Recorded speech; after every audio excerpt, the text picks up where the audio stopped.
Pakistani PTI की legal team ने बानी और बुशरा बीबी के तिब्बी मुआयने के लिए इंतसादी दहशतगर्दी अदालत रावलपिंडी में दरखास्त दायर कर दी है, जिस पर अदालत ने प्रोसिक्यूशन को कल के लिए नोटिस जारी कर दिए हैं। दरखास्त में सदा की गई है कि बानी के जाती मुआलिजीन डॉक्टर आसिम यूसुफ और डॉक्टर खुरम मिर्जा और डॉक्टर समीना नियाजी को जेल तक रसाई दी जाए, क्योंकि वो उनके मेडिकल हिस्ट्री से वाकिफ हैं। दूसरी जानिब वफाकी वज़ीर इत्तलात अताउल्लाह तारड़ ने वाज़ेह किया कि बानी पीटीआई बिल्कुल सेहतमंद है और गुज़श्ता हफ्ते उन्हें सिर्फ आंखों के मामूली मुआयने के लिए पिम्स अस्पताल ले जाया गया था, जहां से वो 20 मिनट बाद वापस अडियाला जेल मुंतकिल कर दिए गए।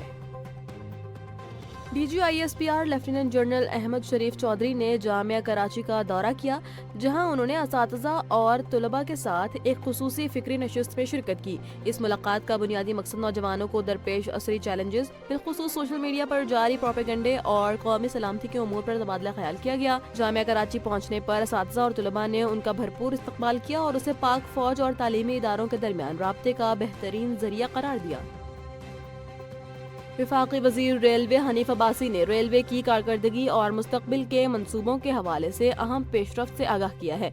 उन्होंने इंकशाफ किया कि पाकिस्तान रेलवे ने 10 अरब रुपए का तारीखी मुनाफा हासिल किया, जो इदारे की माली इस्तेहकाम की जानिब एक बड़ी कामयाबी है। रावलपिंडी में मीडिया से गुफ्तगू करते हुए उन्होंने कहा कि नेटवर्क की तोसी और बैनुल-अक़वामी राब्तों के हवाले से भी कई अहम ऐलानात किए। हनीफ अब्बासी ने कराची कैंट स्टेशन के दौरे और रावलपिंडी में गुफ्तगू के दौरान मुल्की दिफा पर भी बात की। उन्होंने कहा कि पाकिस्तान पर पहला हक उन शुहदा का है जिन्होंने मुल्क के लिए जानें कुर्बान की। पूरी दुनिया पाकिस्तान की कामयाबियों और दिफाई सलाहियतों का एतराफ़ कर रही है। ऑस्ट्रेलिया ने नफरत अंगेज बयानात और इस्लाम मुखालिफ मुहिम चलाने वाले इसराइली social media influencer Sammy Yahud का वीज़ा मनसूख करके उन्हें मुल्क में दाखिल होने से रोक दिया है। ऑस्ट्रेलियाई वज़ीर दाखिला टोनी बर्क ने इस फैसले की तस्दीक करते हुए वाज़ेह किया कि ऑस्ट्रेलिया में नफरत फैलाने वालों के लिए कोई जगह नहीं है। सैमी यहूद ने वीज़ा मनसूखी के बावजूद मेलबर्न पहुँचने की कोशिश की। वो इसराइल से अबूधाबी तो पहुँच गए, लेकिन वहाँ से ऑस्ट्रेलिया की फ्लाइट में सवार होने से रोक दिया गया। उन्होंने सोशल मीडिया प्लेटफॉर्म एक्स पर इस पाबंदी को गैर कानूनी करार देते हुए कानूनी कार्रवाई की धमकी दी है। ये पहला मौका नहीं है जब ऑस्ट्रेलिया ने ऐसे अनासर के खिलाफ सख्त मौक़िफ़ अपनाया हो। माजी में भी इस्लाम मुखालिफ बयानात की बुनियाद पर कई अफराद के वीज़े मनसूख किए जा चुके हैं। भारत में निपा वायरस के बढ़ते हुए फैलाव के पेश नज़र महकमा सेहत सिंध ने हंगामी एडवाइजरी जारी कर दी है, जिसके तहत मुल्क के तमाम दाखिली रास्तों पर हाई अलर्ट नाफिज कर दिया गया है। अगरचे पाकिस्तान में अब तक निपा वायरस का कोई केस सामने नहीं आया, ताहम हुक्काम सूरत हाल की कड़ी निगरानी कर रहे हैं।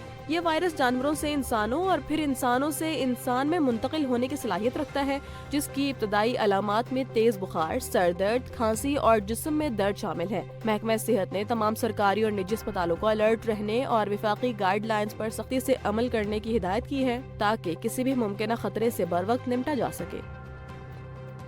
आलमी मालियाती मंडियों में अमरीकी डॉलर की कदर में बड़ी गिरावट देखी गई है, जिसके नतीजे में डॉलर 4 साल की कम तरीन सतह पर आ गया है। अमरीकी सदर डोनाल्ड ट्रंप ने इस सूरत हाल पर तशवीश को मुस्तरद करते हुए इसे अमरीकी मईशत और कारोबार के लिए बेहतरीन करार दिया है। डॉलर की इस गिरावट ने सरमायाकारों को महफूज असासों की तलाश पर मजबूर कर दिया है, जिसके बायस सोना, यूरो और स्विस फ्रैंक की कीमतें रिकॉर्ड बुलंदी पर पहुँच गई हैं। माहिरीन के मुताबिक इंतजामिया का कमजोर डॉलर पर इत्मीनान आलमी करेंसी मार्केट में मजीद हलचल पैदा कर सकता है। पाकिस्तान स्टॉक एक्सचेंज में कारोबारी हफ्ते के चौथे रोज जबरदस्त तेजी देखी जा रही है, जहां 100 इंडेक्स ने मस्बत पेशकदमी जारी रखी है। आज कारोबार के दौरान इंडेक्स में 498 पॉइंट्स का इजाफा रिकॉर्ड किया गया, जिससे मार्केट 1,88,878 की बुलंद तरीन सतह पर पहुंच गई है। अगरचे दिन के दौरान इंडेक्स में मामूली उतार चढ़ाव भी देखा गया और ये 1,87,550 की निचली सतह तक भी गिरा, लेकिन मजमूई तौर पर सरमायाकारों का एतमाद बहाल रहा। याद रहे, गुज़श्ता रोज मार्केट 1,88,380 पॉइंट्स पर बंद हुई थी और आज की तेजी माशी इस्तेहकाम की जानिब इशारा कर रही है।